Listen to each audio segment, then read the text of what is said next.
আমাদের কথা বাদ দে, আমরা রেগে গেলে তুই কোনোদিন পাত্তা দিসনি, আজকেও দিবি না আমি জানি। তা বলে নিজের বউয়ের কথা একবার ভাববি না? কেন? তোর তো তোর ভাইয়ের বউকে দেখে শুনে রাখার কথা ছিল, দেখে শুনে রাখিসনি ঠিক মতো। এই ফাজলামো করিস না তো। তুই কিন্তু আজকে কঙ্কাবতীকে অস্বস্তিতে ফেলেছিস। একটা অজানা অচেনা বাড়ি, অজানা অচেনা লোকেদের মধ্যে আজকে সারাদিন খুব বোর হয়েছে, আমি শিওর। না রে শুনে, এমন কিছু হওয়ার কোনো কারণ নেই। মা কিন্তু খুব দুঃখ পেয়েছে আজকে। আর একটা দিন তুই ডুব মারতে পারলি না? বিশ্বাস কর শোনা, আজকেই জয়েন করতে হতো। আর অফিসের যা অবস্থা দেখ, আমরা হচ্ছি বন্ডেড লেবার, তোর মতো ঝাড়া হাত পায়ের বিজনেসম্যান তো না। আমাদের অবস্থা তুই কি বুঝবি? আমি না হয় বুঝলাম, কিন্তু ওদিকে তো কঙ্কাবতী একা একা মুখ শুকিয়ে থাকলো। না রে, আমার তো মনে হলো আমি আসার পরে কঙ্কাবতীর মুডটা নষ্ট হয়ে গেল। ইনফ্যাক্ট আমি থাকলে বোধহয় ও বেশি বোর হতো। মানে এটা আবার কেমন কথা? তোর বউ তুই থাকলে বোর হবে কেন? না, জাস্ট এমনি মনে হলো। অ্যাকচুয়ালি ব্যাপারটা কি বলতো, আমার সাথে না ওর ঠিক জেল করছে না, টিউনিংটা জাস্ট হচ্ছে না। মানে বিয়ের আগে দেখা কঙ্কাবতী আর বিয়ের পরের কঙ্কাবতী, দুটোর ভেতরে বিস্তর ফারাক। কোনো কিছুই আর এক নেই। কেন, কি হয়েছে? কি মনে হচ্ছে যমজ বোনের সঙ্গে অদল বদল হয়ে গেছে? এটা একদিক দিয়ে ভালোই হয়েছে বুঝলি। তুই দেখলি একজনকে, তার প্রেমে পড়লি, এদিকে বিয়ে হলো আরেকজনের সঙ্গে। এখন আবার নতুন করে প্রেমে পড়লেই মিটে যাবে সবকিছু। না রে সোনা দা, তুই আমার কথাটা না সিরিয়াসলি নিচ্ছিস না। কোথাও কিছু একটা গন্ডগোল আছে, কোথাও কিছু একটা মিসম্যাচ হচ্ছে। Something is wrong somewhere. এই বাজে কথা রাখতো, কোনো কিচ্ছু রং না, সব ঠিক আছে। এগুলো তোর মাথার উদ্ভট চিন্তা। আগের কঙ্কাবতী আর এখনকার কঙ্কাবতীর মধ্যে কোনো তফাৎ নেই, সব একই আছে। নেই? নেই, উল্টে তোর মধ্যে বদল এসেছে। আমার মধ্যে বদল? তুই বল আমাকে, কি বদল দেখছিস আমার ভেতর? দেখ, ব্যাপারটা খুব সোজা। কি হয়েছে বলতো, বিয়ের আগে না তুই খুব প্রেমিক প্রেমিক ছিলিস, একটা অদ্ভুত রোমান্টিক হাওয়াতে উঠছিলিস। আর যেই বিয়ে হয়ে গেল তখন তুই হট করে স্বামী হয়ে গেছিস। প্রবলেমটা সেখানে। আরে না রে সোনা দা, আমার কথাটা শোন অর্জুন, আগে ওর বন্ধু হয়ে ওঠ, দেখবি সব ঠিক আছে, সব তোর হাতের মধ্যেই আছে। এই সোনা দা, তুই তো তোদের ইউনিভার্সিটির সাথে রেগুলার টাচে আছিস, মানে কাজের সূত্রে তোকে মাঝে মধ্যেই যেতে হয়। হ্যাঁ তা আছে, কেন?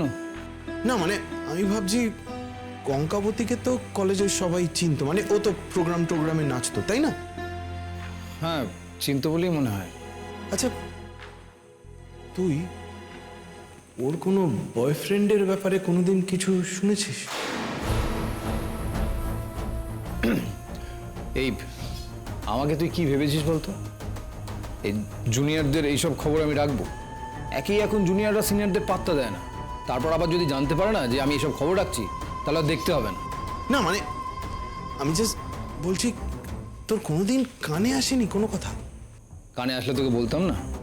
আমার কেন জানি না মনে হচ্ছে অন্য কেউ ছিল, বা এখনো হয়তো আছে। জিজ্ঞেস করলে ও কথার মার প্যাচে কাটিয়ে দিচ্ছে। কিন্তু আমি তোকে প্রমিস করছি সোনাদা, একদিন ওই ইডিয়েটকে আমি সামনে আনবই। অর্জুন তো সকালে অফিসের কাজের জন্য খেতেই যেতে পারেনি। ও অফিস থেকে ফেরার সময় ওদের বাড়ি যাবে, তখন হয়তো একেবারে রাত্রে খাওয়া দাওয়া সেরে কঙ্কাকে নিয়ে ফিরবে। অসাধারণ, অসাধারণ। হেসে হেসে এই খবরটা আমায় দিচ্ছ, হ্যাঁ? যেন বিরাট একটা কিছু খবর। তোমাদের মাথায় কি একটুও বুদ্ধি নেই? হ্যাঁ, এদের বুদ্ধি বাঁধিয়ে রাখতে হয়। কেন? আমরা আবার কি করলাম? কি করলে বুঝতে পারছো না? তুমি জানো ওখানে এতক্ষণ থাকা মানে কত রকম ব্রেন ওয়াশ হতে পারে ওর? কি দাদা তুমি দেখছো? কি বুঝছো তুমি? আমার তোর বুঝে কোনো লাভ হবে না, এদেরকে বোঝা। এদের মাথায় সব কিছু ঢুকবে না। তোমরা এখন কথাগুলো বলছো কেন বলো তো? আমরা তো সবাই জানি যে অর্জুন সকালে যেতে পারবে না, ফেরার পথে সমুজ্জ্বলদের বাড়ি থেকে কঙ্কাকে নিয়ে আসবে। অর্জুন যেতে পারবে না এটা জানি, অর্জুন যে ফেরার সময় নিয়ে আসবে এটা তো জানি না। এটা এটা এটা কার ডিসিশনে হয়েছে? কার পারমিশন নেওয়া হয়েছে? আমার তো নেওয়া হয়নি। দাদা, তোমার পারমিশন নিয়েছিল? নো নেভার, আমি কিচ্ছু জানি না, আমাদের কেউ এসব বলেনি। বাহ, বাহ বাহ বাহ বাহ। বাড়িতে এখন যা নয় তাই হচ্ছে, হ্যাঁ? যা নয় তাই। আরে বাবা তা নয়, তেমনটা কেন হবে বলো তো? কেন হবে? তাই তো দেখছি, তাই তো হচ্ছে। কি বলছো তুমি? তোমাদের সামনেই তো আলোচনা হলো সবটা। আর আমার আমার মনে আছে, তুমি তো জানো আমি তোমাকে নিজে বলেছি, তুমি হয়তো খেয়াল করোনি। খেয়াল করিনি মানে? আমি যদি খেয়াল না করে থাকি আর সেটা যদি তুমি বুঝে থাকো, তাহলে খেয়াল করার মতো করে বলনি কেন কথাটা? আর একটা কথা বৌদি, সেটা হচ্ছে কানের কাছে কোনো কিছু নিয়ে আলোচনা করা মানে কিন্তু সেটার পারমিশন পেয়ে যাওয়া নয়। একটা কথা বুঝছো না কেন, আমাদের বাড়ির বউ ওই বাড়িতে এতক্ষণ গিয়ে গজল্লা করবে কেন? ওয়াই? ওদের বাড়ির সম্পর্কে কোনো ধারণা আছে তোমার? তোমাদের বুদ্ধির উপর ভরসা করা যাবে না, অসম্ভব। একদম একদম ঠিক বলেছিস তুই। পুরোটা আমাদের মনিটর করতে হবে। আরে শোনো প্লিজ, এখন এটা নিয়ে আবার কেন অশান্তি করছো? অর্জুন যদি কঙ্কাকে নিয়ে না ফেরে, তাহলে কঙ্কাও একা একা ফিরবে কি করে বলতে পারো? কেন? বাড়ি ফেরার তো হাজারটা উপায় আছে জেম্মা। আর ওদের তো ওই পাবলিক ট্রান্সপোর্ট ইউজ করার অভ্যেস আছে। হ্যাঁ, একটা ট্যাক্সি করে চলে এলেই তো এত সমস্যা হয় না। হ্যাঁ হ্যাঁ, তুমি হয়তো ঠিকই বলেছো, হয়তো সত্যি ওরা পাবলিক ট্রান্সপোর্টে অভ্যস্ত, কিন্তু এবারের বউ যদি ওভাবে ফিরতো, তাহলে তোমাদের কি ভালো লাগতো? শোনো বৌদি, ওই সমুজ্জ্বলদের ফ্যামিলির ব্যাপারে আমাকে শেখাতে এসো না। ওরা হচ্ছে সারা জীবনের পিওর ধান্দাবাজ, যাকে বলে পিওর ধান্দাবাজ, বোঝো? হচ্ছে ভিকটিম কার্ড খেলে, খুব দুঃখী, ওর জীবনে খুব কষ্ট, এসব করে সিম্প্যাথি আদায়ের চেষ্টা করে। আমি লিখে দেবো একটা কথা দাদা, আমি লিখে দিতে পারি ওর ব্যবসার ক্যাপিটালের টাকা অর্জুনের থেকে চাইবে। গিয়ে দেখো, হয়তো আজকে চেয়ে বসে আছে অলরেডি। তাছাড়া ওই কঙ্কা হচ্ছে সমুজ্জ্বলের পূর্ব পরিচিত। কলেজের ব্যাপারে ওদের বোধহয় অনেক দিনের আলাপ টালাপ কিছু একটা আছে। তো ওদেরকে আমরা একসাথে এতক্ষণ সময় ছেড়ে দেবো কেন? কি কারণে? মানে ওদের কি বুদ্ধি টুদ্ধি লোপ পেয়েছে নাকি? আমি তো বুঝতে পারছি না। তুই তুই একদমই ভুল কিছু বলিসনি। ব্যাপারটা কিন্তু আমার একেবারেই ভালো লাগছে না। জানো তো জেঠু, দাদা ভাইয়ের বিয়ের বাসরে সোনাদা যা প্যাশনেটলি গান গাইছিল, তাতে তো মনে হলো পুরনো ব্যথা থাকলেও থাকতে পারে। আর হয়তো দেখো আজ সারাদিন এই সুযোগটাই কাজে লাগাচ্ছে। এই তিতলি, তুই কিন্তু বড্ড আজে বাজে কথা বলছিস, আমি বলে দিলাম। একদম এই ধরনের কথা বলবি না। সুদেষ্টা, তুমি ওর সঙ্গে এভাবে কথা বলছো কেন? তিতলিমা ভুল বলতেই পারে না। আরে হ্যাঁ, আমি ভুল বলতে যাব কেন? যেটা দেখেছি সেটাই বললাম। পরে যখন আমার কথা সত্যি হবে, তখন বসে বসে দেখো। না রে তিতলি, এসব ভাবার মতো কোনো ঘটনাই ঘটেনি। আরে কঙ্কা তো ওই কলেজে ওকে ভালো করে চিনতই না। ছাড়ো তো জেম্মা, আমার তো মনে হয় তোমাদের সামনে অ্যাক্টিং করেও। না তো তুমিই বলো না, দাদা ভাইয়ের বিয়ে হতে পারলো না, ওরা গায়ে পড়ে কেন ওদের দুজনকে ইনভাইট করলো? কই, সোনাদা তো কখনো আমাকে একটা চকলেটও কিনে দেয়নি। অথচ আজ সারাদিনের জন্য নাকি কঙ্কাবতীর ওই বাড়িতে ইনভিটেশন। রাত শেষ হতে চললো, ইনভিটেশন নাকি এখনো শেষ হয়নি। বাবা শোনো, আমি রূপকের জন্য চা বসাচ্ছি, তুমি কি চা খাবে? না, আমার কিন্তু এই ব্যাপারটা একদম ভালো লাগছে না। এ আবার কি? কখন ফেরে সেটা দেখো। অর্জুনকে কল করো। অর্জুন, তুই তোর মাথার মধ্যে থেকে এই সন্দেহটাকে বের কর। বিশ্বাস কর, এই সন্দেহ নেই তুই কিন্তু সুস্থভাবে থাকতে পারবি না। আসলে কি বলতো, সন্দেহ ব্যাপারটা এমন না, যতক্ষণ না তুই দেখতে পাবি, তুই বুঝতে পারবি যে তোর ধারণাটা ভুল, ততক্ষণ পর্যন্ত তুই শান্তি পাবি না। কিছু না কিছু ঠিক খুঁজে যাবি, তুই খুঁজে যাবি নিজের সন্দেহটাকে ঠিক প্রমাণ করার জন্য। সম্পর্কটা শুরু হওয়ার আগে এইভাবে শেষ করিস না ভাই। অর্জুন, তোকে না এইভাবে দেখে আমার খারাপ লাগছে। তুই কেন বোঝার চেষ্টা করছিস না? মেয়েটা ভালো। কি হয়েছে বলতো, তুই সারাক্ষণ ধরে না ওই তোদের বিয়ের রাতে হওয়া ঘটনাটাকে নিয়ে ওকে জাজ করে যাচ্ছিস। আচ্ছা, তোর মনে আছে তুই যেদিনকে কঙ্কাবতীকে প্রথম দেখেছিলিস, সেদিনকে তুই ওর পা থেকে মাথা পর্যন্ত প্রেমে পড়ে গেছিলিস? তার তো কোনো একটা কারণ আছে। এরকম তো নয় যে এই ঘটনা তোর জীবনে অহরহ ঘটছে। তাহলে সেই কঙ্কাকে খোঁজার আবার চেষ্টা কর না। চেষ্টা করছি রে শুনে, কিন্তু ওই কঙ্কাকে নিয়ে ভাবতে বসলে রিয়েলাইজ করছি ওই কঙ্কা হয়তো এক্সিস্টই করে না, বা সবটাই হয়তো আমার মনের ভ্রম ছিল, হ্যালুসিনেশন, বা আগের লাইফে ঘটে যাওয়া কোনো ঘটনা। আগের জন্ম টন্ম কিচ্ছু না। আমার কথাটা শোন, তুই তোর মনের মধ্যে বিশ্বাস রাখ। তোর কঙ্কাবতী সেই মেয়েটাই যাকে তুই একবার দেখি ভালোবেসে ফেলেছিলিস, আর এখনো দারুণভাবেই ভালোবাসিস। কি হয়েছে বলতো, তুই ভেতরে ভেতরে না একটা অদ্ভুত জেদ নিয়ে রয়েছিস। এটা থাকিস না।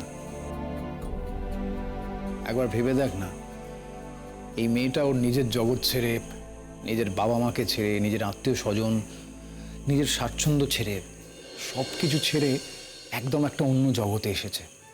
তাকে তো সময় দিতেই হবে অর্জুন। এখানে কি জেদ করে কোনো লাভ হবে রে? আমি মানি না যে তুই এটা বুঝতে পারছিস না। আমি যে অর্জুনকে চিনি, আমার ভাই বন্ধু, সেই অর্জুন এটা করতে পারে না। দেখ শোনাদা, সব মেয়ে কিন্তু নতুন একটা পরিবেশে এসে পড়ে। কঙ্কাবতীর ক্ষেত্রেও নতুন কিছু ঘটেনি।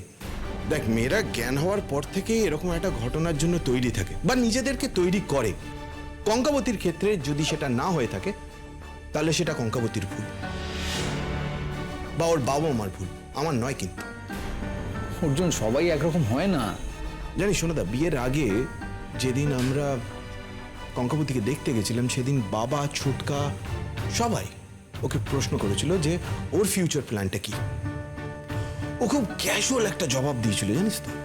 আমার সেদিনকে ওর জবাবে অবাক লেগেছিল। আজকাল কেন, আমি ভেবেছিলাম চাকরি বাকরি, হায়ার এডুকেশন নিয়ে কিছু বলবে, বাট না, ওর উত্তর শুনে আমরা এটা বুঝে গেছিলাম যে বিয়ে ছাড়া ওর ফিউচার নিয়ে সেরকম একটা কোনো প্ল্যান নেই। এটা যার মাইন্ডসেট, সে হঠাৎ করে বিয়ের দিন থেকে প্রতিবাদী হয়ে যেতে শুরু করলো। আর শুধু প্রতিবাদী নয়, 180 ডিগ্রি টার্ন, মাইন্ড ইউ। এই পুরো ব্যাপারটা কি অদ্ভুত, তাই না? সেটা দেখ, সেটা হয়তো বিয়ে বাড়িতে ঘটে যাওয়া ঘটনার ফলে হয়েছে। শোনাদা, আমি জানি না তুই কটা বিয়ে দেখেছিস, কিন্তু সব বিয়ে বাড়িতে এরকম কোনো না কোনো ঘটনা হয়েই থাকে।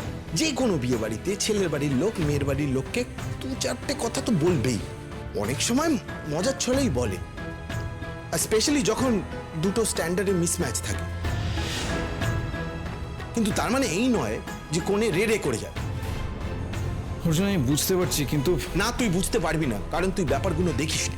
বিয়ের পরে যা যা রিচুয়ালস ও কিন্তু করেছে, যা যা বলা হয়েছে ও করেছে, কিন্তু ওর মুখ দেখে, ওর বডি ল্যাঙ্গুয়েজ দেখে যে কেউ বুঝতে পারবে যে যেগুলো ও করেছে সেগুলো অনিচ্ছার সাথে করেছে।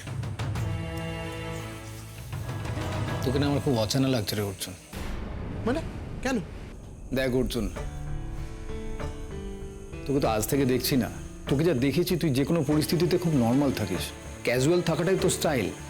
তুই যে কোনো বিষয় নিয়ে গভীরভাবে ভাবিস না, সেটা তোর স্বভাবের মধ্যেই পড়ে না। আর এটা নিয়ে তোর আমার মধ্যে ঝগড়াও হয়েছে, মাঝে মাঝে রাগারাগিও হয়েছে। আমার মনে হতো সব ব্যাপারেই তুই খুব ক্যাজুয়াল, উল্টে আমি সব ব্যাপার নিয়ে খুব সিরিয়াসলি ভাবি, আর এটা নিয়ে তুই আমাকে খেপাতিস। আর সেই অর্জুন কিনা এত কিছু ভাবছে। আমার কি মনে হচ্ছে বলতো, তুই না সব ব্যাপার নিয়ে বড্ড বেশি ভাবছিস। এত ভাবিস না, ওকে স্পেস দে, তুই নিজেও একটু স্পেস রাখ। দেখ, জোর করিস না কিছুতে, কোনো রকম ফোর্স করিস না।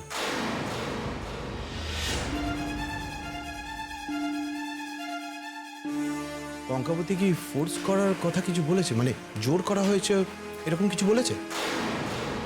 এটা তোর কিভাবে মনে হলো অর্জুন যে কঙ্কাবতী এইসব কথা আমাদের সঙ্গে শেয়ার করবে? না বলার কিছু নেই, কোথায় কি বলতে হয় সেটা সহবতরই নেই। না রে, ওই মেয়েটা এরকম মেয়ে নয়। আমি বলছি শোন, আমার কথা বিশ্বাস কর। এই অর্জুন, তোরা কি রে মেয়েটাকে একলা ফেলে রেখে চলে এসেছিস? এই অন্ধকারে ও আসতে পারে? দেখছি ঠাউর করতে পারছে না, মোবাইলের টর্চ জেলে জেলে আসছে। আরে তুমি আসতে গেলে কেন? ও তুখর মেয়ে, ঠিক চলে আসতো। বললেই হলো না। এই দেখ,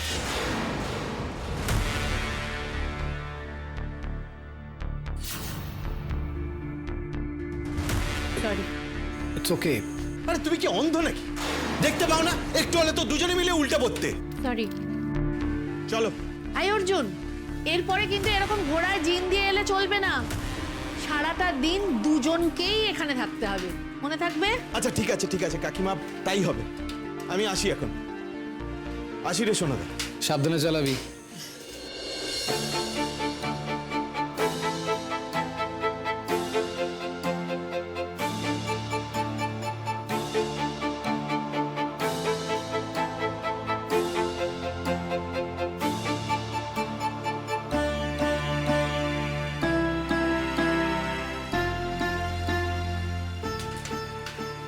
মেয়েটা বড় ভালো রে, দুটো ভালো কথা বললেই কেমন কেঁদে ফেললো, বড্ড মায়ায় জড়িয়ে নিয়েছে রে। আচ্ছা, এবার তুমি কবে এবার মাকে স্বস্তি দেবে? কেন, তোমার আবার কি হলো? বাহ, ছোট ভাই বিয়ে করে ফেললো, এবার তার সোনাদা কবে বিয়ে করবে শুনি? দাঁড়াও, আগেই ভাঙাচোরা নৌকোটাকে একটু সামলাই। এখন এই অবস্থায় লোক তুললে আমরা সবাই একসাথে ডুবে মরবো। দেখে চলো।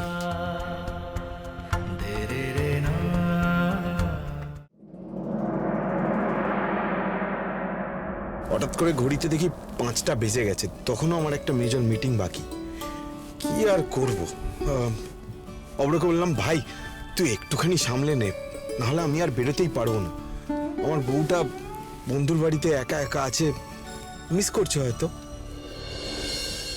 মিস করছিলে আমাকে?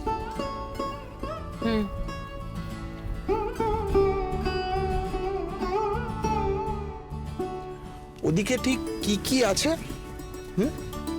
কি দেখছিলে বলো তো? এই যে রাস্তা পেছনের দিকে ছুটে যায়, এটা আমার দেখতে ভালো লাগে। রাস্তা কখনো পিছনের দিকে ছুটে যায় না, স্টুপিড আইডিয়া। তুমি এই কথাটা বললে বলে আমার একটা ঘটনার কথা মনে পড়ে গেল।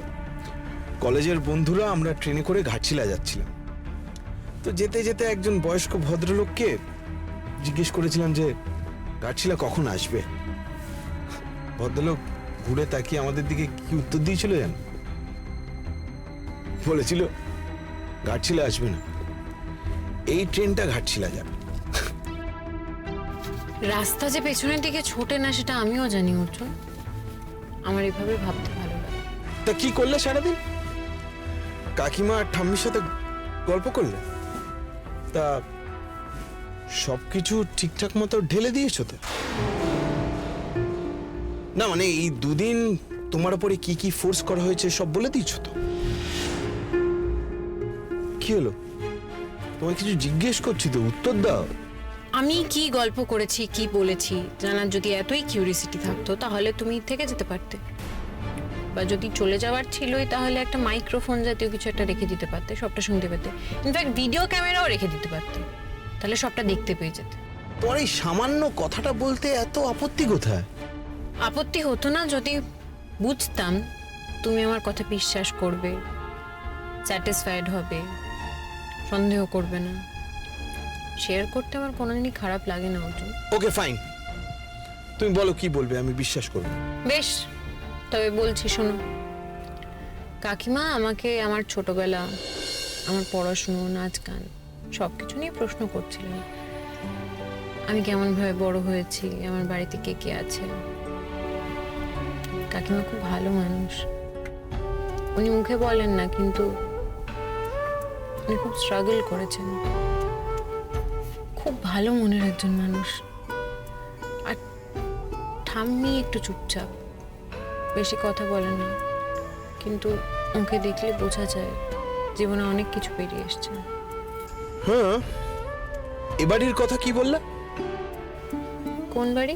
Wow, wonderful. তোমার মেমরি যে এত খারাপ আমি জানতাম না তো। যে বাড়ি থেকে তুমি এখানে এলে, যে বাড়িতে ফেরত যাচ্ছ, সেই বাড়ির কথা। ও না, সেসব নিয়ে কথা হয়নি কোনো। বাপের বাড়ি নিয়ে এত কথা হলো, শ্বশুর বাড়ি নিয়ে কোনো কথাই হলো না। ব্যাপারটা কেমন মিসম্যাচ মনে হচ্ছে না? আমি জানতাম তুমি আমার কোনো কথা বিশ্বাস করতে পারবে না, তাই আমি কিছু বলছিলাম না। বিশ্বাস করার মতো হলে কেন বিশ্বাস করব? আমি যে কথাগুলো বললাম তার মধ্যে কোনটা বিশ্বাস না করার মতো অর্জুন? তুমি বলতে চাও যে এই 7-8 ঘন্টা যে তুমি ওদের বাড়িতে ছিলে, তুমি খালি তোমার বাপের বাড়ি, ছেলেবেলা, নাচ গান এসব নিয়ে কথা বলেছো? হ্যাঁ, তাও আসার সময় মনে হচ্ছিল আরো কত গল্প করা বাকি থেকে গেল। কাকিমার মতো এরকম প্রাণ খোলা ভালো মানুষ আমি খুব কম দেখেছি। আমার আসতেই ইচ্ছে করছিল না। আমি জোর করে নিয়ে চলে এলাম, তাই তো? আমাদের বাড়িতে নানান ব্যাপারে তোমাকে ফোর্স করার ব্যাপারটা ওদেরকে তাহলে কে বলবে? ফোর্স করা মানে? মানে কিছু ব্যাপারে হয়তো তোমাকে তো জোর করা হয়েছে, মানে আমাদের বাড়ির নিয়ম কানুন তো তুমি ঠিক মতো জানো না। তোমাকে কে বললো আমি জোর করা নিয়ে কোনো কথা বলেছি, ফোর্স করা নিয়ে কোনো কথা বলেছি? তোমার মা, কাকিমা, ঠাম্মি, পিসিমণি কেউই তো আমাকে কোনো কিছু নিয়ে জোর করে না। অর্জুন, অর্জুন তুমি আমাকে কি ভাবো আমি জানি না, কিন্তু কোন কথাটা 5 জনের সামনে আলোচনা করা যায়, কোনটা করা যায় না, সেই বেসিক বোধটুকু আমার আছে। ও আচ্ছা, আছে বুঝি। অন্তত তোমার থেকে বেশি আছে। তাই নাকি? তুমি তোমার সোনাদার কাছে ফুলশয্যার রাতে একজন স্বামী স্ত্রীর মাঝখানে কি কথা হয় সেটা বলতে পারো, কিন্তু ততটা অশুভ না আমি কোনোদিন হতে পারবো না। তুমি শিওর যে তুমি কিছু বলোনি? বারবার একই প্রশ্ন কেন করছো অর্জুন? তোমার এত সন্দেহ কেন আমাকে নিয়ে? তাহলে সোনাদা কেন আমাকে সাজেস্ট করলো যেন তোমার উপরে কোনো রকম ফোর্স না করা হয়? ফোর্স, ঠিক এই কথাটাই মেনশন করেছে সোনাদা। কি জোর করা হয়েছে তোমার উপরে কঙ্কাবতী? কি হলো? চুপ করে থেকো না, বলো। বেশ, এক কাজ করি, তুমি বরং গাড়ি ঘুরিয়ে আবার ওদের বাড়ি চলো।